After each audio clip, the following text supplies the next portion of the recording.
I'm Francisca Kakra-Force and welcome to Joy News today. Mr. Paul Afoko may be using the internal party structures to appeal a suspension handed him by the party's National Executive Committee. That's the word of his counsel or lawyer Martin Pebu, who says Mr. Afoko is looking to utilize the option of appealing to the party's National Council over his suspension. He, however, adds that the party's vice chairman, Freddie Blay, and other party executives will be held in contempt should they see through a National Executive Committee meeting at the party's headquarters today. We understand the meeting is ongoing and Afred Kwache Nyama is on the ground. Afred, so what can you tell us? Well, already top party officials of the New Patriotic Party have arrived at the Asylum Down headquarters for this marathon meeting. I say marathon because after the National Executive Committee meeting, the second largest decision-making body, the MPP, as well, the National Council will meet. Already you have the likes of Freddie Blay, acting chairman of the party, Samir Oku, National Youth Organizer. I've also seen Member of Parliament, K.T. Hammond here, the party's communications director, Nana Komea here as well. That meeting, as you mentioned already, is in session. Flag bearer Nana Akufo-Addo and his running mate, Dr. Mahmoud Bawumia, will be here later on, not clear exactly when. Of course, this will be the first meeting Nana Akufo-Addo and Bawumia as well will be attending to that controversial decision by the National Executive Committee of the party to send Mr.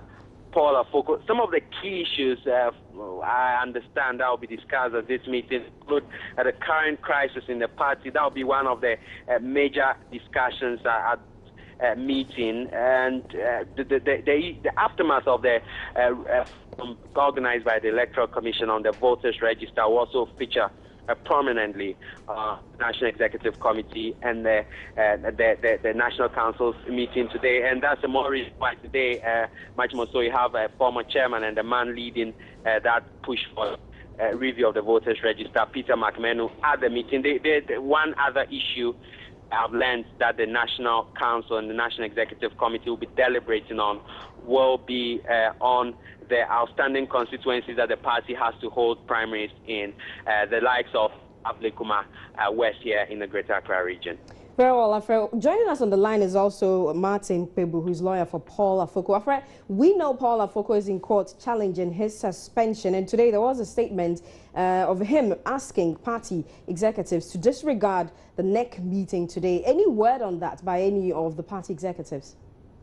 Well, already we'd heard from the Deputy General Secretary of the party, Nana Obribuahen, and saying that the party will go ahead with the meeting. And other party officials have spoken to say that, well, of course, so far as you're concerned, Mr. Paul Afoko is suspended. The man acting as chairman now, Freddie Blay, has every right within the party's constitution to convene such meetings, National Executive Committee meetings and National Council meetings, and he's doing rightly so.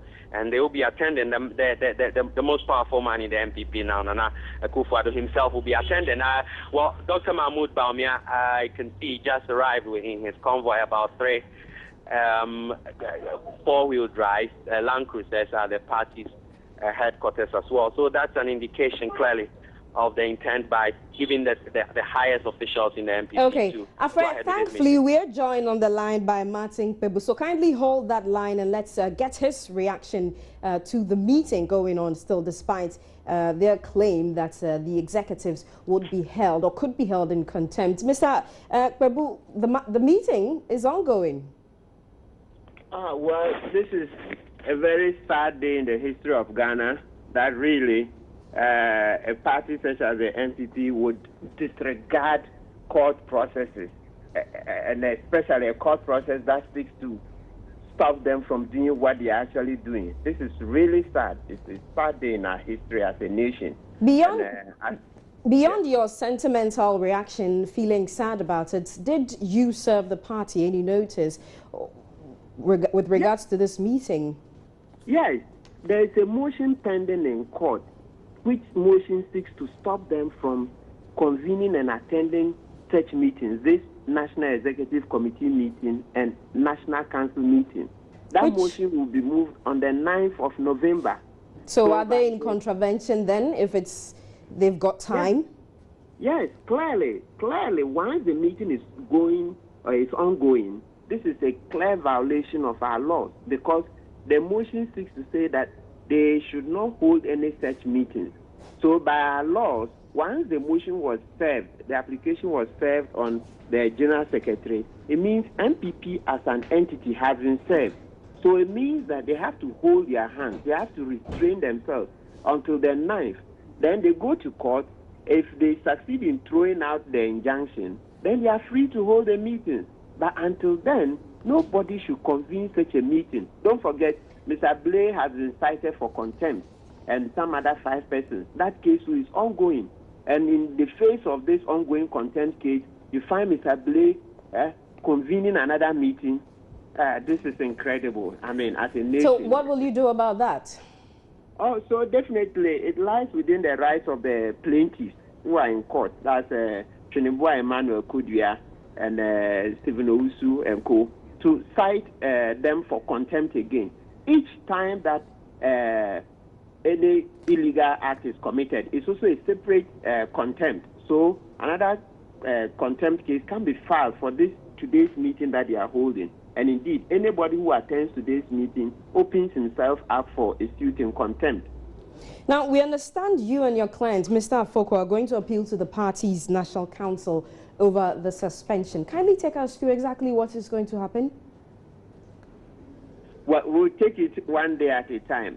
By the constitution of the party, Mr. Afoko has 21 days to appeal. So by my reckoning, the 21 days will lapse on the 12th of November. So he's still going through the motions, and then when the time comes, he will exercise that right to appeal. I would ask that the MPP is a party waiting to be a government, hopefully or not. Isn't all of this rancor putting down the reputation of the party as a credible opposition, an option for supporters? Yes, it's true that to some extent it does. But Mr. Afoko is also very hopeful that, this issue will be resolved. And so why won't your clients let it go? Because some expected that when the issue about his brother being involved in the chairman's death came up, he would have taken himself off without waiting for what is happening now. Oh, no. It's as if he's guilty by association. That is not our law in Ghana.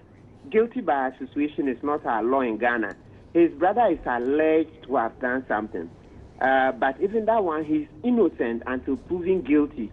So as it stands now, Mr. Afoko cannot resign based upon that matter. Indeed, that is not our Ghanaian culture. If it were, then I'm sure, I don't need to recount here, a lot of public officers would have even resigned. No, I'm not sure. So he's going to maintain the status quo then? Pardon? I'm saying that you're saying it's nothing new in Ghana, so Mr. Afoko is going to maintain the status quo then?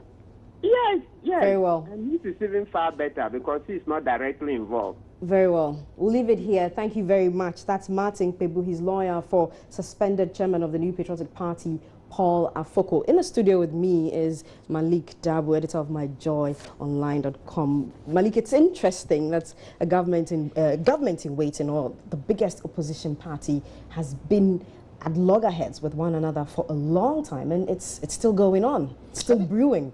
Francis, I think they are making a nuisance of themselves. And as you pointed out, I think that if Mr. Afoko was determined to demonstrate political maturity, he should have let the matter go. Of course, it is in his right. He has a legal right to pursue this matter and to insist that he wants to assert his right. When it comes to politics, you don't always assert your right. There are times when, because of the collective interest of a whole group, and example has been made of the ANC's case in South Africa. When Thabo Mbeki had issues with the ANC called him and said they didn't want him to contest the leadership of the party with Jacob Zuma. They wanted to suspend him. He decided that he didn't want to contest the matter because their case was that he was interfering with some prosecutions going on of Jacob Zuma at the time, because Jacob Zuma had been accused of corruption and all of that and was being persecuted. The party's position was that as president, Thabo Mbeki was interfering in that process. When the party called him, he said that I have issues with this decision, but in the interest of the collective good, I am going to step down.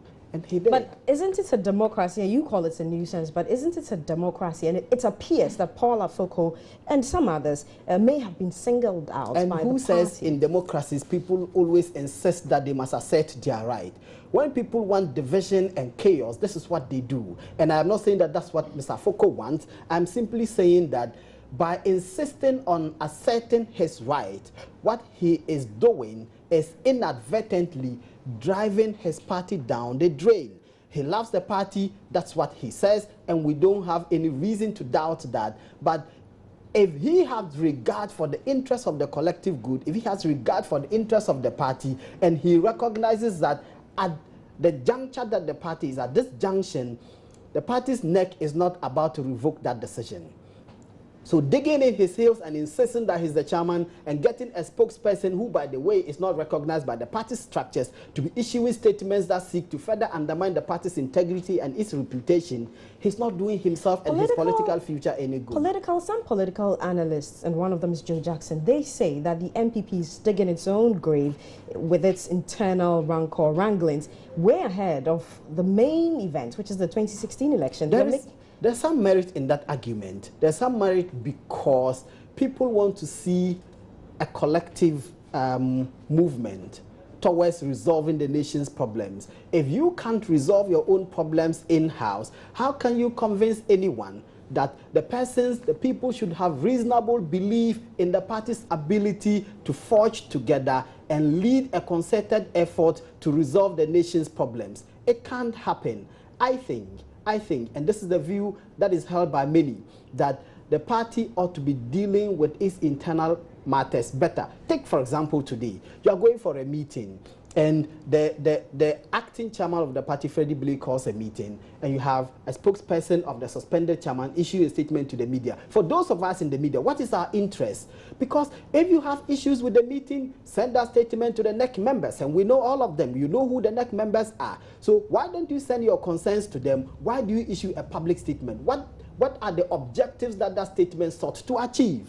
To do exactly this. Are any of these parties in this whole wrangling measuring the impact it will have on them in the run-up to the election? I'm not sure they're actually interested. I think what is happening is that as far as they are concerned, they are fighting a battle. Once they don't win, well, it's either I win or we all lose. Because at this point, that is what they are proving to be. Okay, Malik, you stay with us in the studio. We're also talking about High Court Judge Justice Paul Derry. He has accused the Court of Appeal judge who dismissed his contempt case against investigative journalist Anaz and 4 others of bias. He says Justice Gertrude Tokono exhibited bias or real likelihood of bias when she dismissed his motion on notice for committal for contempt. Malik is still with us. Malik, interesting. Yeah, what's his basis? Well, his basis simply is that when he brought this contempt, when he brought this motion and used motion on notice, citing some 5 persons for contempt, asking the court to commit them to prison for acting in a manner that he argued was scandalous of the court, the judge, Justice Tokono, who is a Court of Appeal judge, but empaneled by the Chief Justice to hear the matters regarding the judicial bribery scandal, she dismissed the application, and her basis for dismissing the application was simply that Justice Derry himself had dropped an earlier suit against Anna, seeking to injunct him from screening the video which formed the subject matter of all of this petition, requiring that the president should remove him and 12 other High Court judges from the bench, 11 of course. But his case is that when this matter came, when the judge was hearing it, the judge didn't notify him.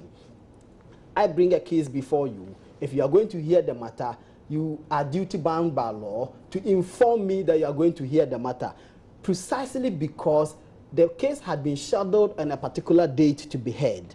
The judge decided to pull it back, bring it forward and hear it at a date earlier than what was scheduled to be heard. His case is, you should have informed me. The judge has discretionary power to bring back a case, bring forward a case or send it, bring back a case or send it forward. But in exercising that discretion, the law requires that you should do that fairly. his contention is that he did not believe that Justice Tokono on this matter exercised that discretion fairly. Is he going to do anything about that? Well, he's brought a case at the Supreme Court. He's asking an order from the Supreme Court restraining Justice Tokono from hearing the substantive matter.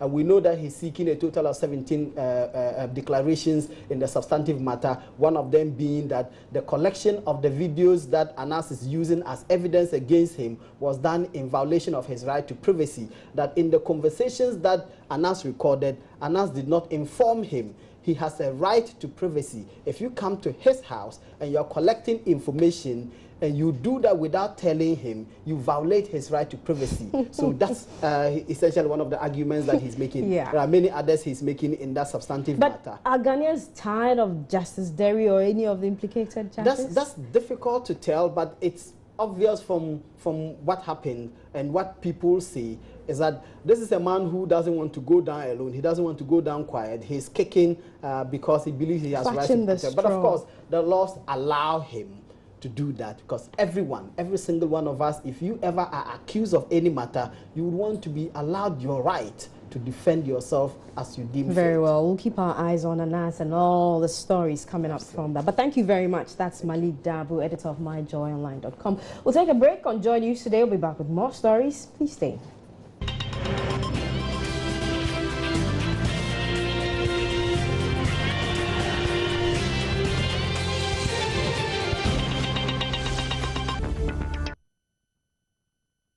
Businesses are calling on governments to reconsider the plan to review tax exemptions given them in the 2016 budget. President of the Ghana Chamber of Commerce and Industry, Dr. Seth Ejeba, tells Joy Business the move will push foreign investors out. He's therefore asking government to rather address the leakages in the system and spread the tax net to raise more revenue. Compare the incentives other countries are giving to those in Ghana, people might be compared to relocate. And that goes against us because we have a lot of unemployment challenges in Ghana. And we are hoping that many more companies will come in to establish open companies to help us to relieve our people from the challenge that we are in. So if we should take off the exemptions that are the attractions for people to come in, then automatically business people are not doing charity. They are in to do business for money. So if they realize that facilities being offered by Ivory Coast, Burkina or Niger are far better than Ghana, they will relocate and we'll lose them. So I think government should look at it carefully and look at the pros and cons and see what to do.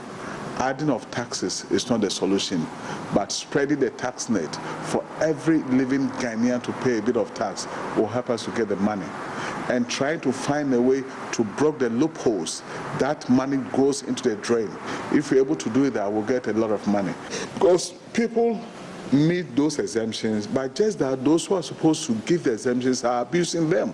So those who don't deserve are going under the cover to use those ones. This is the abuse. But if we say because of the abuse, we don't address the issue of the abuse, we want to curtail everything entirely. It means that we are going to allow potential investors not to come to Ghana, and we need them. Meanwhile, Deputy Minister of Trade and Industry Kweku Ricketts-Hagan tells Joy Business it might be difficult to reverse the plan. You see, I think we need to understand that tax incentives are not the only incentives for businesses or for industry. There are other incentives, there are other things that are being given to industry to help them. Taxes is just one of them. So if we're always talking about getting tax exemptions or getting tax relief for people to invest here, I don't think that's exactly right. You need to create a conducive atmosphere for business and for industries to be placed here, and it goes beyond just taxes. So taxes is just one element. I am somebody who believes in giving tax incentives to be able to attract people to invest here, but you also have to make sure that you strike a right balance, and that you are not just giving tax incentives when you are not actually realizing any benefit from that. It has to be measured, and we have to make sure that if we are giving such incentives, it is actually serving the intended purpose. You see, taxes should not be set in stone. and every now and then you need to actually review them. I mean, why do we get taxes? We need taxes to be able to, as I said, run government, programs. There are also some taxes that, do more than just raising money. So every now and then, I think it is important for the Ministry of Finance to review some of these taxes. Some of them have sunset clauses, that when it serves its intended purpose, it can actually, be removed. So it is something that the ministry need to sort of do every now and then to make sure that we are actually applying the right taxes, to the economy, and that all the incentives that are being given out there are serving its intended purpose. But as I said, to be able to incentivize businesses and industry, it's more than taxes. There are other things that you can do to create a Cashew farmers and processors fear the industry could collapse if a lot is not done to improve lending to the sector. This follows the suspension of government guarantees, which enabled them access cheaper loans from banks. Speaking with Joy Business at a stakeholders meeting, President of the Cooperative Cashew Farmers and Marketers Association, Kwekwedu, says this has adversely affected processing. One of the problems is financing. It's very difficult to get a finance for the cashew processing, and like we know, cashew has become a very expensive commodity in the country, not like when we started in 2011. Every year, in fact 2011, the price was around 60-90 pesos, and as we speak, the price has gone as to 4 cedis per kilo. And so getting financing has become a challenge. And so by the time you get funds to buy, the quality has come down, and then the price has also gone up. And so it becomes very difficult to be able to process and then get your money back, let alone to make profit. But Director in charge of Cashew at the Ministry of Agriculture, Seth Oseakoto, is blaming the situation on the high credit default rate by farmers. At the moment, they are faced with basic challenges. Even where they have access for getting the funds, the high interest rate is preventing them from getting the finance to get the funds to support their activities. And then when it comes to the farmers at the small level are looking for money to support, to get basic inputs and for the maintenance of the farms. But that one too has become a challenge because first, we did introduce such a package for the farmers, but some of the farmers abused the system. Having got the credit, they fail to pay back. So now when they approach the banks, sometimes they are not willing to give it to them. And as a government, what we can do is that we can just facilitate the process, but we cannot be involved in direct, unless of course they themselves organize themselves very well, present themselves to the banks, and the banks probably will work with them. Well, that's it for business. Coming up next is sports with Baba Tando. Please stay.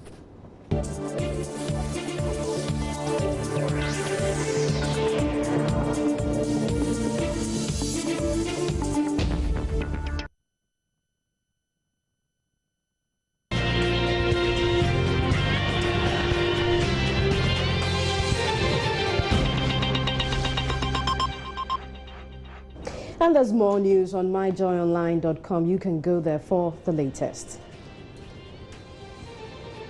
But that's it for Joy Newsday with me, Francisca Kakra-Forson. Thanks for your company. Bye-bye.